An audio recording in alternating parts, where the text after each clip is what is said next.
जितना पुराना होता है उतना ही खतरनाक होता है। इस हीरो को मैं दौड़ाऊंगा, घोड़ा भी हीरो बनेगा, पैसे भी वो लगाएगा।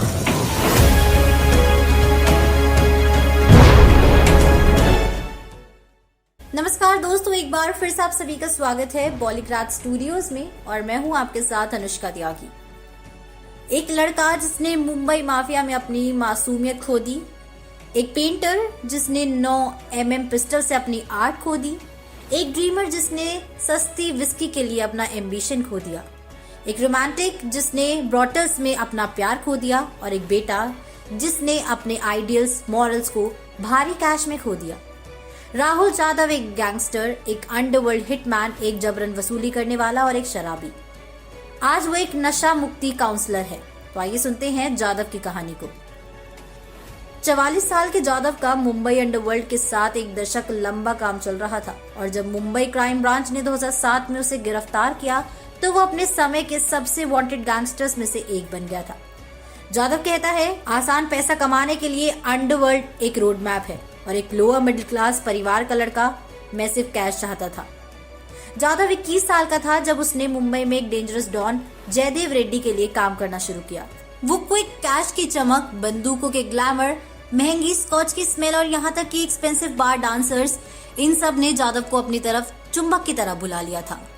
एक जबरदस्ती वसूली करने वाला, उसने 21वीं शताब्दी की जितनी लग्जरी उस वक्त अवेलेबल थी उन सबका खूब मजा लिया और वो एक एल्कोहलिक, एक ड्रग एडिक्ट बन रहा था। लेकिन जाधव अपने आप को रोकने की कोशिश भी नहीं कर रहा था क्योंकि एडिक्शन उसके लिए क्राइम करना और इजी बना रहा था। बढ़ती वसूली की दुनिया में अपनी कमाई बनाने की दृढ़ आशा के साथ जाधव 1997 में मुंबई के अंडरवर्ल्ड में शामिल हो गया। मुंबई में राज करने के लिए स्ट्रगल कर रहे माफिया का 2 दशक तक खून बहाने के बाद उस समय अंडरवर्ल्ड बदल रहा था। जाधव हवाला डिपार्टमेंट में फंड डिस्ट्रीब्यूटर के रूप में अंडरवर्ल्ड में कदम रखता है। हवाला रेगुलर बैंकिंग चैनल्स की नजरों से बचकर इलीगली फंड ट्रांसफर करके ये इंश्योर करता है कि गैंगस्टर्स के पास क्राइम मशीनरी को मजबूत करने के लिए इनफ मनी हो। एक बार कैश आने के बाद इसे अलग अलग वेंडर्स यानी कि contract killers, drug lords, arm dealers और चुराई हुई बाइक के सप्लायर्स में डिस्ट्रीब्यूट करना जाधव का काम था। जाधव 3 साल यानी सन 2000 तक हवाला डिपार्टमेंट से जुड़ा रहा। तब उसके पिता ने उसे सड़कों पर घूमना बंद करने और कम से कम एक कंप्यूटर कोर्स करने के लिए कहा। जाधव ने ट्यूशन ज्वाइन किया और वहां से मुंबई और पड़ोसी शहरों में हर रियल एस्टेट डेवलपर के डेटा नेम और कॉन्टैक्ट नंबर के साथ बाहर निकल आया।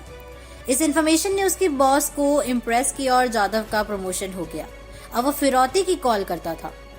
2003 में जाधव एक टेक लिटरेट गैंगस्टर बन गया जो शायद मुंबई में पहला था, जो अपने घर के पास साइबर कैफे में आराम से बैठकर विक्टिम्स को अनट्रेसेबल कॉल्स कर सकता था। उसने अगले साल प्रोटेक्शन मनी के लिए ऐसी सैकड़ों धमकियां दी और अपने बॉस के लिए करोड़ों रुपए निकालने में कामयाब रहा। फिर डॉन ने गनमैन की कमी के बारे में बताया जो जाधव ने मौके का फायदा उठाया। उन्हें विश्वास था कि अगर पुलिस कभी उसे पकड़ती है या कोई राइवल उसके पीछे आता है तो डॉन उसे बचाने में कोई कसर नहीं छोड़ेंगे। जाधव ने मुंबई और थाने की जेलों में 3 साल बिताए। 7/11 के मुंबई धमाकों के एक टेरर से सबक लेते हुए उसने अपनी खुद की जमानत अर्जी पर बहस की और 2010 में उसे बेल मिल गई। हालांकि जेल के बाहर भी उस पर पुलिस नजर रखती थी और हर महीने उसे इंटेरोगेशन के लिए बुलाती थी। जाधव का कहना है कि वो शराब और नशीले पदार्थों में और ज्यादा डूब गया, लेकिन वो सालों से अपने डॉन के कांटेक्ट में नहीं था। वो सुधार करना चाहता था, लेकिन बार बार होने वाले पुलिस राउंड अप में उसके पास्ट को लाया जाता था।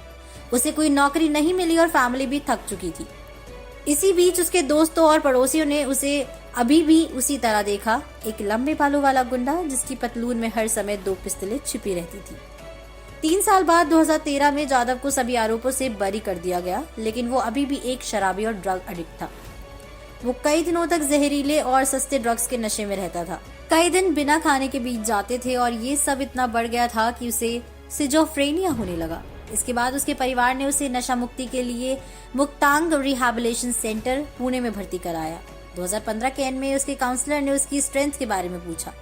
जाधव जानता था कि वो 9 mm पिस्टल के साथ अच्छा है, रियल एस्टेट डेवलपर से बंदूक की नोक पर लाखों रुपए वसूली में माहिर है, लेकिन इस वक्त ये उसका जवाब नहीं हो सकता था। तो जाधव ने कहा, रनिंग उसकी स्ट्रेंथ है, क्योंकि जब उसका पीछा किया जाता था तो वो दौड़ता था। पुलिस से उन लोगों से जिन्हें उसने गोली मारी और राइवल गैंग मेंबर से सबसे। यही जाधव की जिंदगी का टर्निंग पॉइंट बना। काउंसलर ने उसे पुणे में होने वाली 10 किलोमीटर की मैराथन के बारे में बताया और इसके लिए तैयारी करने को कहा। जनवरी 2016 में जाधव ने पुणे मैराथन में भाग लिया। कुछ महीने बाद वो मुंबई लौटा और नौकरी भी की।